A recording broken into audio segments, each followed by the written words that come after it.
Kroger Tender Ray Beef, no other beef so fresh can be so tender, presents Hearts in Harmony, transcribed. North and south, east and west, every section of our nation is experiencing a desperate shortage of meat. Your Kroger meat man is truly sorry he can't give you Kroger Tender Ray Beef, and that there's only a limited supply of other meat items. And he wants you to remember that Kroger is doing everything possible to get meat. But as always, Kroger will buy only through legitimate channels at legal prices. Remember, too, that your Kroger store has a plentiful supply of delicious Kroger-selected seafood. Yes, and you've never seen finer-looking saltwater and freshwater fish. And you've never eaten finer-flavored seafood either. Yes, sirree, Kroger-selected seafood is tender and delicious, just chock full of real ocean-fresh flavor.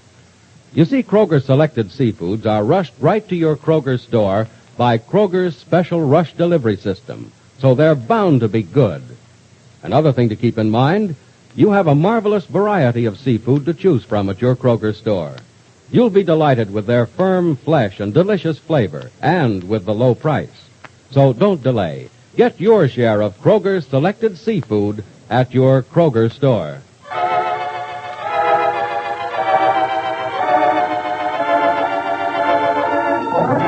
And now, Hearts in Harmony. Suzanne is at home with her new baby. Freddie has been found innocent of trying to rob the store on River Street, and all seems well in the Gibbs household. Just one threat of trouble remains. It's Bill Carver. Freddie, tell me something. Why were you and Bill Carver arguing on the corner last night? Oh, now, Gibbsy, we weren't arguing at all. Honest, we weren't. Mm-hmm. Hey, look, I'll tell you what. Supposing I play something for you on the piano. No, huh? thank you. I would like to know what you and Bill Carver were arguing about. Well, now, Gibbsy, how do you know that I even seen Bill Carver last night? Because Professor Rogers saw the two of you together and told me about it. That guy's a snoop, ain't he? No, Freddie, he wasn't snooping. You and Mr. Carver were standing under a streetlight just 2 blocks from here. And Professor Rogers saw you as he drove by in his car. Mm-hmm. Freddie. Hmm? Is there something about you and Bill Carver you haven't told me? Well, the way there is, Gibbsy. What do you mean, in a way there is? I mean that, well, you see, there are a lot of things about me and Carver that I ain't told nobody about. Mm-hmm. But they ain't important. You're sure they're not important? Yeah, I'm sure. Look, Freddie, you promised you'd stop lying to me. That's right, I did. Well, then, if you really did, tell me the truth about Mr. Carver. Gibbsy, I can't do that. And I didn't promise I'd tell you the truth. All I promised that, well, I wouldn't lie to you. You mean there's a difference? Sure there's a difference. Of course there is. Well, look, Gibbsy, it means this. I ain't going to tell you no lies. Mm-hmm. But when I can't tell you the truth, then I ain't going to tell you nothing. I see.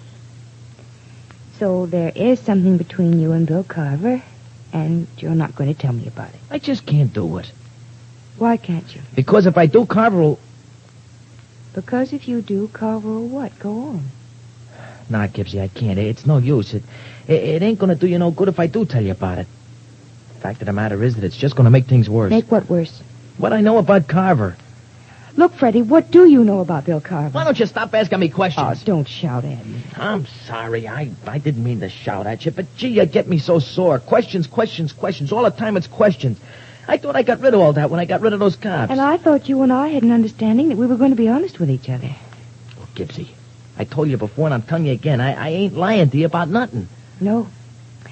No, you're not, but you're not telling the facts about something that I know must be important. I have an idea, Freddie, that you're being a little unfair. I am, huh? Mm-hmm. Why? I also think you know why.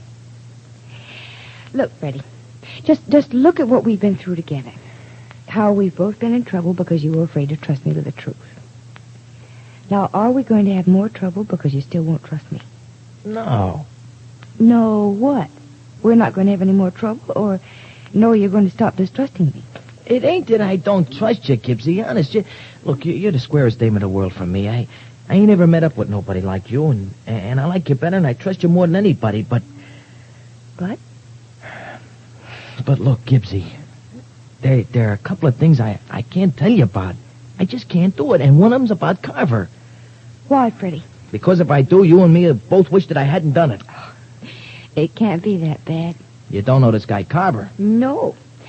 No, I don't, and I guess I never will unless you tell me something about him. Gibbsy, I just ain't gonna do it. Now, look, instead of beating your chops and trying to find out all about this Carver guy, just do me a favor, will you? If I can. Oh, you can do this easy enough. Would you just kind of beat it out of town for a while? You mean you want me to leave town? That's right. Well, why? Why don't you stop asking the questions? No, Freddie, not as long as the questions need to be asked. Now, I ask you a few simple questions about Bill Carver, and your only answer is get out of Rossville for a while. That's right. Freddie, there's a connection. What is it? Will you stop asking the questions? Just stop, will you? Yes, I'll stop asking the questions when you start being so mysterious about Mr. Carver. I ain't being mysterious. I ain't being nothing at all. I'm just trying to get it into your head, Gibbsy, that... That what, Freddie? Nothing at all. What's the use, Gibbsy? I'm going to get out of here. Oh, no, wait a minute, Freddie, just a minute. Gibbsy, I'm going out for a walk. Maybe by the time I come back, you'll get some sense. Please, Freddie, wait, listen to me. Oh, golly. I wonder what it's all about. Now what? Hello? Let me speak to Freddie Lang. Oh, I'm sorry. Freddie's not here. Look, let me speak to him, will you? Well, I told you, Freddie's not here. He just went out. Yeah? Mm-hmm. Where? Well, I don't know where. Didn't say. I think he just went out for a walk. You did, huh? Mm-hmm. When? Well, I told you, he just left and went out for a walk, I think. Say, wait a minute. Who is this? That don't make no difference. So the kid went out for a walk, huh? Mm-hmm. Thanks. Well, maybe you'd like to leave a message, because I'll be glad to take it for you. Hello? Hello? Funny. He hung up. Oh, well. I wonder if that was Bill Carver. Hello? Miss Gibbs? Oh, Professor Rogers, hello. You know my voice now? Yes. Well, that's very flattering. Well, don't you think I should know your voice by now? Well, I don't know. But yes, I guess you should at that. I'm very glad you called, Professor. Oh? Mm-hmm. Something happened a minute ago. I'd kind of like to talk to you about it. I see. Well, what is it, Miss Gibbs? Well, of course, I'm really not sure, but, I asked Freddie what he was arguing with Bill Carver about last night. Do you remember you told me about it? Uh-huh. Well, when I asked him about it, he wouldn't tell me. Oh, I see. Mm-hmm. Instead, he tried to talk me into leaving town for a while. He did? Yeah.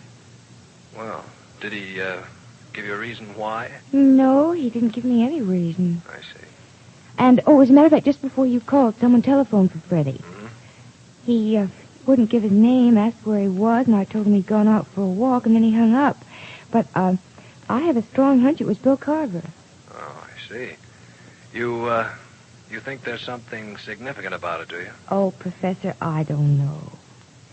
It might all just be my imagination, but I'm beginning to wonder about that story Carver told the police. You know, about the robbery and how he and Freddie tried to stop someone from breaking in. Well, Miss Gibbs, I've doubted that story of Carver's from the very beginning. Have you? Mm-hmm. But I haven't said much about it to you, and, well, I haven't mentioned it to the police because, well, if they're satisfied, perhaps it's best to leave well enough alone. Yeah, maybe it is.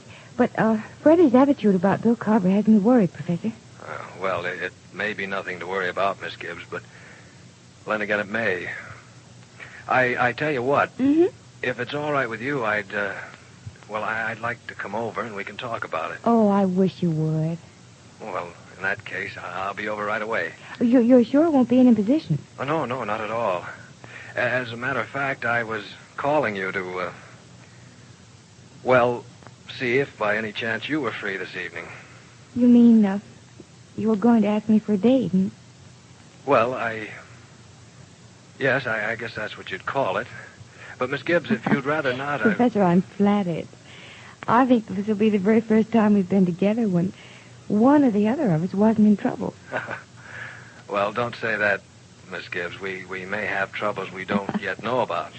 Oh, Professor, I'm not going to worry about it. I'm not going to worry even a little bit.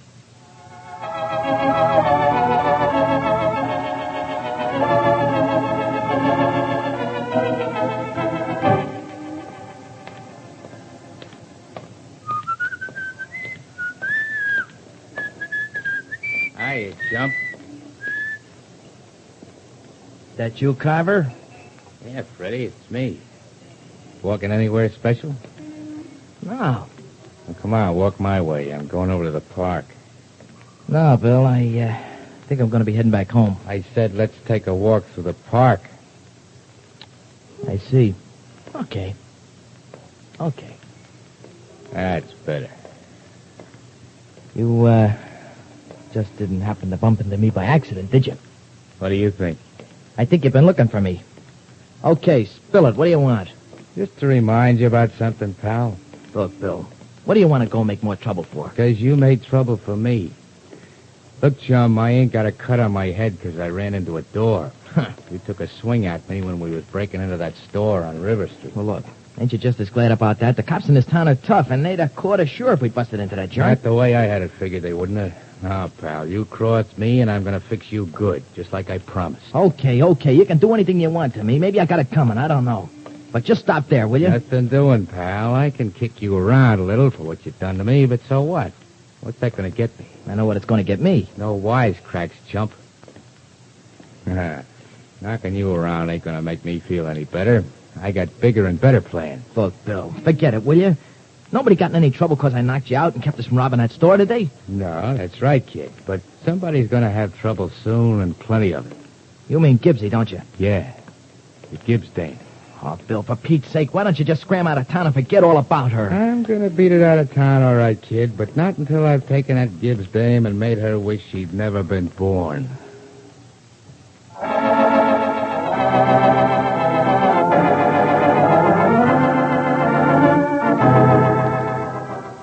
So Bill Carver is determined to carry out his threats against Penny.